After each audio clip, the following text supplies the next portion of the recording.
How do we actually get performance anxiety fixed? That is the big question in the room, and in this video we're tackling it. I'm going to share with you the most common traps that I see men fall into. I fell into these traps myself too in overcoming performance anxiety, and then what do we actually do to be able to start on the journey of getting this sorted. I'm Shay, I'm a men's coach. I experienced performance anxiety for myself for a long time in the bedroom, and I have now worked with men in every continent around the world apart from Antarctica to be able to get performance anxiety fixed so that we can feel normal again. This is the number one question. How do we get performance anxiety fixed? So let's dive in with some of these traps and pitfalls that we can fall into, and then ultimately, how do we get this sorted? I'll also be sharing with you in the comments below a link to the performance anxiety quiz that you can take to see your score. Okay, number one, breathing and meditation. Now, I'm a fan of doing certain types of breathing techniques. I'm a fan of meditation, though it is not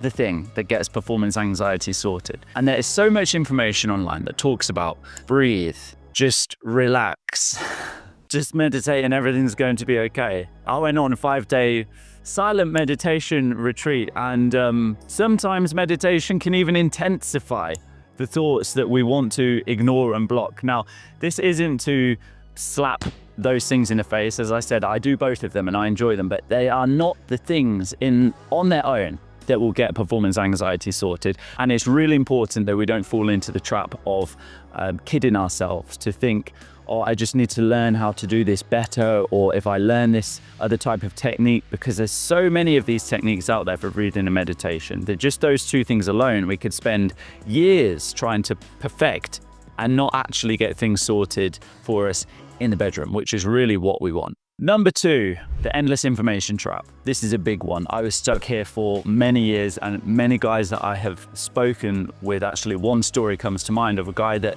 he felt like if there was something wrong that he could fix, there was something to fix. Whilst this sounds crazy, this is a very real experience, especially as men, when we are dealing with performance anxiety that we go through, because having something for us to be able to focus on and something where we feel like we're fixing it or getting closer to being able to fix it, it helps to keep us focused. All right, but of course it's detrimental to us in the long term. It doesn't actually get us where we want to be.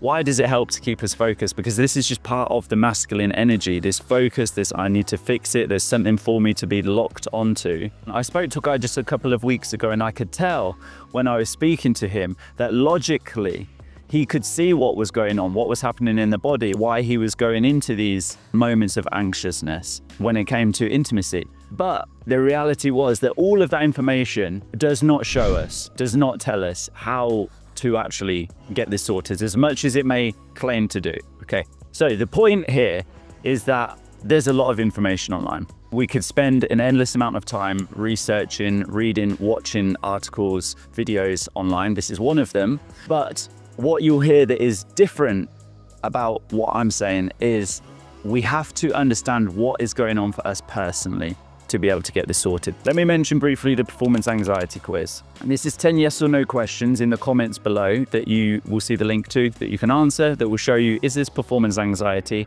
or is it something else? This is a free quiz that will take you less than 2 minutes to complete. So if this has resonated with you so far, the next step is to head to the comments below, click on that link so that you can go and take the quiz and see your score. The third trap that we fall into, which sounds so obvious, but it happens to so many of us, is ignoring this. Okay, for many years, literally for many years, I would just say to myself, I think things are getting better. You know, oh, it was a bit better that time. So, you know, overall things are improving. There were so many false illusions that I was creating in my mind. And this has seemed to be the same for many guys that I have spoken with as well. Many times that we kid ourselves, that we're telling ourselves things are getting better when we know actually they're not. Maybe we have some moments that are up.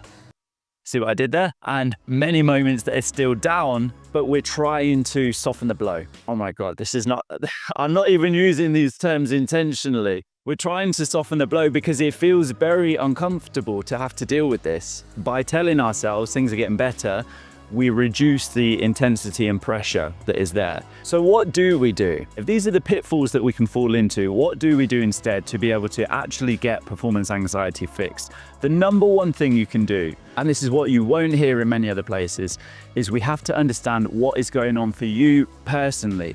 The symptoms may be similar, but the cause, the story, the journey of how you've got to this point is different for each of us. That's what we have to understand to be able to get this sorted, because that gives us the clues of what we need to focus on to be able to get this fixed, right? There's many different tools out there, but we can't just apply these tools. They're not one size fits all. My personal belief is that we have to understand what has happened for us personally over time, what have been the crunch points basically that have led to our mind now perceiving intimacy as stress and pressure, because that is the very knowledge, the very information that helps us to then, with the application of the right tools, get this sorted and get this fixed. Right? This is the path forward. This is how we get this sorted. So if this has resonated with you, if you're with me and you feel like, okay, this actually makes sense, I can relate to some of these pitfalls that you've been there, and you're still feeling like you've tried many things, but you haven't got this sorted, take the quiz. Okay, head below to the comments, take the quiz, and see your score, unless you start with that as a step number one. I look forward to seeing you there.